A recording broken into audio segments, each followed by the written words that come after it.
Dear students and friends, welcome to our YouTube channel Career Plus once again.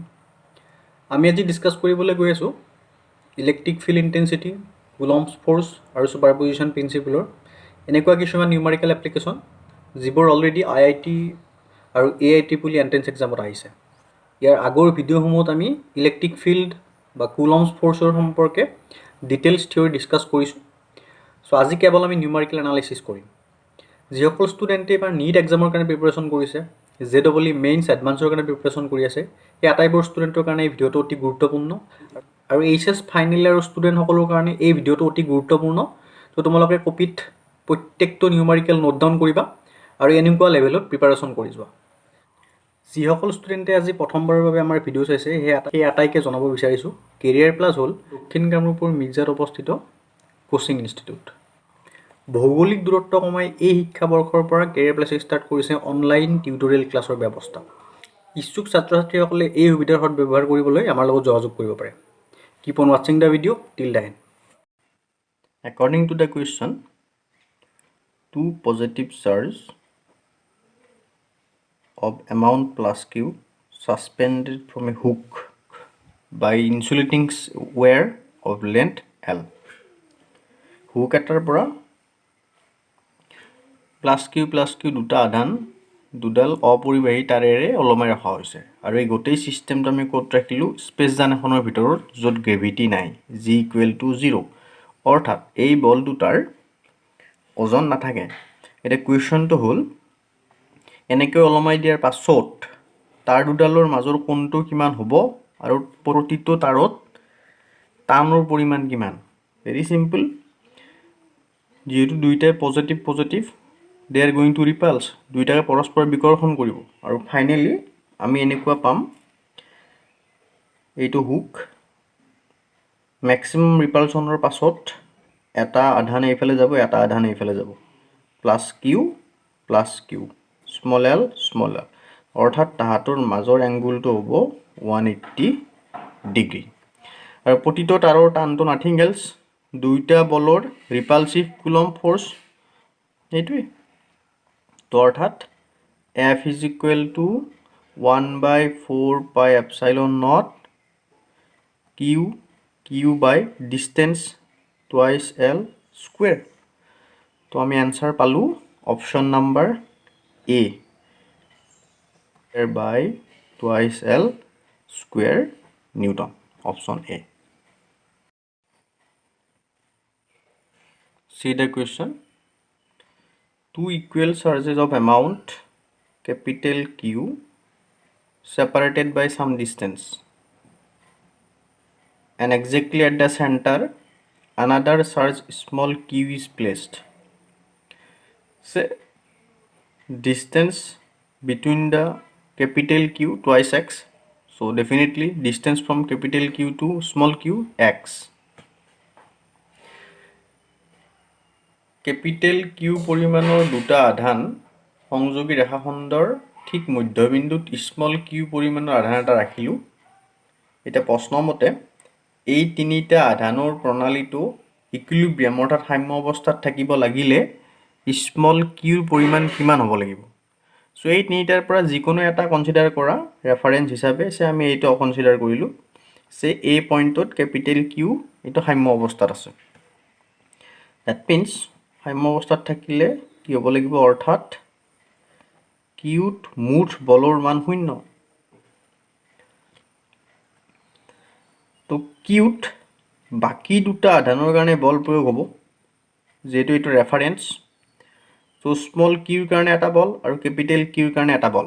তো এই according to the superposition total force on Q is the vector summation of the two forces. Say F1 plus F2 is equal to 0. ধৰা হ'ল F1 to small q এ দিয়া force where plus এটা capital Q এর উপর impose করা force, capital Q এর উপর প্রযুক্ত করা force twice x square is equal to 0. তো আমি স্মল কিউৰ মান উলিয়াব লাগে, এইটো আমি এইফালে ৰাখিলোঁ k q by x square, এইটো আমি এইফালে লৈ গ'লোঁ। তো ইয়াৰ পৰা কি কেনসেল যাব পাৰে কি থাকিব is the correct answer small q is equal to minus q by 4 come to the next question according to the question in a uniform electric field say this is one uniform electric field these are the direction of electric field that means these are the positive charge and along right a metallic ball is suspended with the help of insulating thread. Question is that when X-rays are allowed to fall, these are X-rays. এই ধাতব বলটোৰ ওপৰত X-ray পৰিব দিয়াৰ পাছত কি হ'ব এই চাৰিটা অপচন দিয়া আছে এক্স-ৰে পৰিব দিয়াৰ পাছত কি হ'ব এক্স-ৰে কি কৰিব এই বলটোৰ কিছুমান ভেলেন্স ইলেক্ট্ৰন যোজক ইলেক্ট্ৰন ইয়াৰ পৰা এৰুৱাই পেলাব ইয়াৰ পৰা কিছুমান ইলেক্ট্ৰন এৰা খাই যাব তো অৰ্থাৎ বলটো ধনাত্মকভাৱে আহিত হ'ব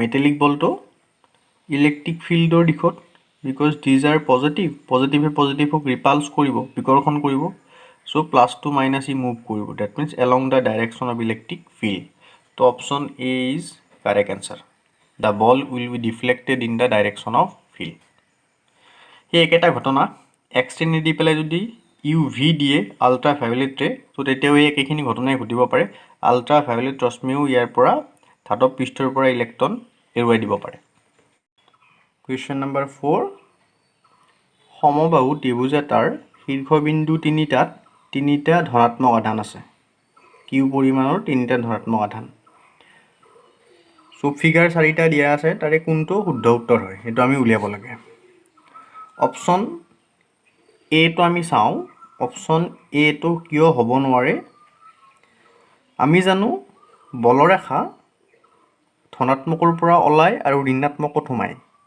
কিন্তু ইয়াত দিয়া আছে ধনাত্মকৰ পৰা ওলাইছে আৰু ধনাত্মকত সোমাইছে অপচন বি হ'ব নোৱাৰে কাৰণ বলৰেখাই কেতিয়াও ক্লোজ লুপ ফৰ্ম কৰিব নোৱাৰে সেই একেটা কাৰণত অপচন ডিও হ'ব নোৱাৰে অপচন ডিটো ক্লোজ লুপ আমি পাইছো তো কাৰেক্ট আনসাৰ হ'ব option C come to next question we have to determine work done by the electric field W is equal to Fs where S is the displacement so it is clear from the figure displacement is equal to difference of initial and final position that means SP it is clear from the figure so S is the final position and P is the initial position of the surge final position কি আছিল 0 0 0 origin তো 0 I plus k minus p is the initial position coordinate আমাক দিয়া আছে a b আৰু a I b j 0 k finally আমি কি পাম answer this is displacement again we know that electric field E is equal to F by Q. So that means আমি এনেকৈ লিখিব পাৰোঁ F is equal to Q E. Since it is clear from the figure, question দিয়া আছে electric field is along plus x axis. So that means we can write F is equal to Q E dot I. So therefore W is equal to Q E I dot S means minus AI minus B C dot product I dot I1 I dot J0 so that means only 8 or 8 term থাকিব so minus A Q E now let's discuss some questions from AIT Puli taking first question two spherical balls of equally charged B and C spherical ball equal charge QQ repulse each other with force F. Now another spherical ball of zero charge come in contact with P, which is A. Initially there is no charge. When come in contact with B, then distribution of charges takes place. So that means we will get when they will separate, charge remains at B is just half, and the charge acquired by A is again Q by 2. Now what is going to happen? The same spherical charge come contact with C. So the charge of B is now Q by 2. Now this is the scenario. A come here. Original charge of C is Q and charge of A is Q by 2. So once they become separate, again becomes 3 by 4 of Q and again 3 by 4 of Q. Because of that one, Q. This is the mathematical calculation. Right now, charge of B is Q by 2, charge of C is 3Q by 4. Now the amount of force in between B and C, distance is square. Say the original distance are B and C. So we will get K square by R square. And you see, in the original form, B having charge Q and C also having charge Q, repulsive force was F. So that means F is equal to K. So answer becomes option D is the correct answer. Option D. Come to the next question. AIEEE 2002 question এইটো IIT 1987 question to direct copy paste আমি already discuss কৰিছোঁ. Come to the next question. The four corners of a square, বৰ্গ এটাৰ চাৰিটা শীৰ্ষবিন্দুত চাৰিটা আধানৰ দিয়া আছে -q পৰিমাণ. Let the points as A, B, C, D. বৰ্গটোৰ কেন্দ্ৰবিন্দুত এটা আধান ৰাখিব লাগে যাৰ মান স্মল কিউৰ মান কিমান হ'লে এই গোটেই সিস্টেমটো সাম্য অৱস্থাত থাকিব. সো এনেকুৱা ক্ষেত্ৰত এনেকুৱা নিউমেৰিকেল আমি আগতে কৰিছোঁ এটা. Take any one as reference. Say এই পইণ্টৰ -q চাৰ্জটো আমি ৰেফাৰেঞ্চ হিচাপে ল'লোঁ. তো অৰ্থাৎ -qৰ ওপৰত যিমানবিলাক বল প্ৰযুক্ত হ'ব আটাইবিলাক বলৰ লব্ধ মান অৰ্থাৎ ভেক্টৰ যোগফলৰ মানটো 0 হ'ব লাগিব. এইটো কণ্ডিশ্যন. সে প্ৰথমতে ধৰি ল'লোঁ ডি এৰ ওপৰত -xৰ ফালে এটা বল দিলে. that one. সে FD. একেদৰে লং +y axis FB. ভেক্টৰ যোগৰ সূত্ৰ অনুসৰি FB আৰু FDৰ লব্ধ বলটো আমি কৰ্ণৰ দিশত পাম এইটো. তো ইয়াক আমি ক'লোঁ FC ডেছ. তো অৰ্থাৎ FC ডেছ মানে আমি পালোঁ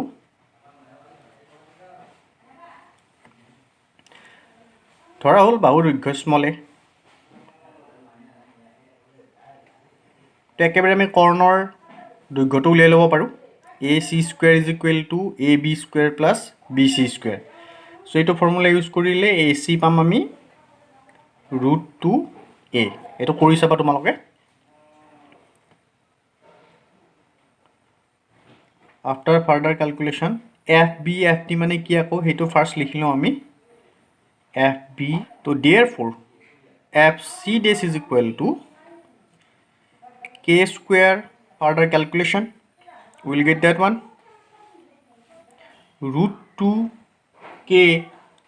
so এতিয়া একে সময়তে C এ কিৰ ওপৰত বল প্ৰয়োগ এৰ ওপৰত বল প্ৰয়োগ কৰিব আৰু ইয়াৰ দিশটো হ'ল একে কৰ্ণৰ দিশত. so এইটো হ'ল FC. তো এতিয়া FC is equal to half K Q square by A square. এতিয়া যিহেতু এফ চি আৰু এফ চি ডেছ একেটা ডিৰেকশ্যন, তো গতিকে ইহঁত দুটাৰ লব্ধবলটোক আমি এফ এ বুলি ধৰিলোঁ। চ' এফ এ পাম আমি F C plus F C dash. Just value put কৰা আৰু কেলকুলেশ্যন কৰা, আমি এইটো এনচাৰ পাম এফ এ ডেট ওৱান। চ' একে সময়তে অ' বিন্দুত থকা স্মল কিউৱে মাইনাছ কিউক নিজৰ ফালে টানিব, যিহেতুটো পজিটিভ, আৰু কিউটো পজিটিভ হ'বই লাগিব, কাৰণ এই বিন্দুত লব্ধবলৰ মানটো কি হ'ব লাগিব? শূন্য হ'ব লাগিব। যিহেতু এই তিনিওটা আধানৰ কাৰণে লব্ধবলটো আমি এইটো ডিৰেকশ্যনত পালোঁ, অ' বিন্দুত থকা কিউৱে তাৰ বিপৰীত ডিৰেকশ্যনত টানিব লাগিব, তো অৰ্থাৎ কিউটো আমি সদায় পজিটিভ পাম। চ' এতেকে এফ নটটো ধৰিলোঁ আমি স্মল কিউ আৰু কেপিটেল কিউৰ মাজৰ বল। তো তেতিয়া আমি এফ নটৰ ভেলুটো এনেকুৱা পাম, দেখোন কিউ কিউ বাই ডিষ্টেঞ্চ স্কুৱেৰ। চ' এ অ'ৰ ডিষ্টেঞ্চখিনি হ'ব √2a/2 স্কুৱেৰ। চ' ফাইনেলি আমি এইটো ৰিজাল্ট পালোঁ। চ' এতিয়া সাম্য অৱস্থাত থাকিব লাগিলে for the system in equilibrium state F net must equal to F A. তো ডেট মিনছ এইটো ৰিজাল্ট আমাৰ that one. So after further calculation we will get that answer as q/4 1 plus 2 √2. So finally we will get option number B is the correct answer. Come to the last question of the video. We are going to determine x component of the force imposing on minus q1. Minus q1 or উপৰত প্ৰযুক্ত হোৱা বলৰ x কম্পনেণ্টটো উলিয়াব লাগে। দুটা আধানৰ কাৰণে ইয়াৰ ওপৰত বল প্ৰযুক্ত হ'ব, এটা হ'ব প্লাছ কিউ2এ দিয়া বল আৰু এটা হ'ব মাইনাছ কিউ3এ দিয়া বল। তো প্লাছ কিউ2এ মাইনাছ কিউ1ক নিজৰ ফালে টানিব, তো ডেট মিনছ এইটো আমি এক্স এক্সিছৰ ফালে পাম। চ' এই বলটোক আমি F1 বুলি ক'লোঁ, আৰু মাইনাছ কিউ3এ মাইনাছ কিউ1ক বিকৰ্ষণ কৰিব এইটো ডিৰেকশ্যনত। চ' এইটোক আমি F2 বুলি ক'ম। চ' এতিয়া F2ক দুটা উপাংশত ভাগ কৰিম।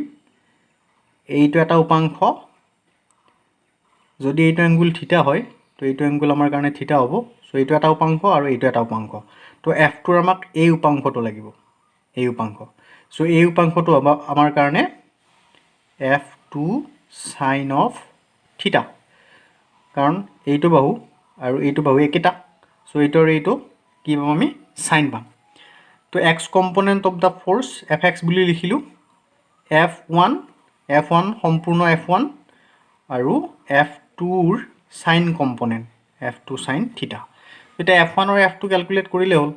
F1 is the force between Q2 and minus Q1 by distance square. At the same time Q1 আৰু Q3ৰ মাজত যোনটো বল সেইটো F2 K Q1 Q3 divided by distance square a square sine of theta. a Q1 common, তো আমি পাম Q2 by B square plus Q। তো therefore fx is proportional to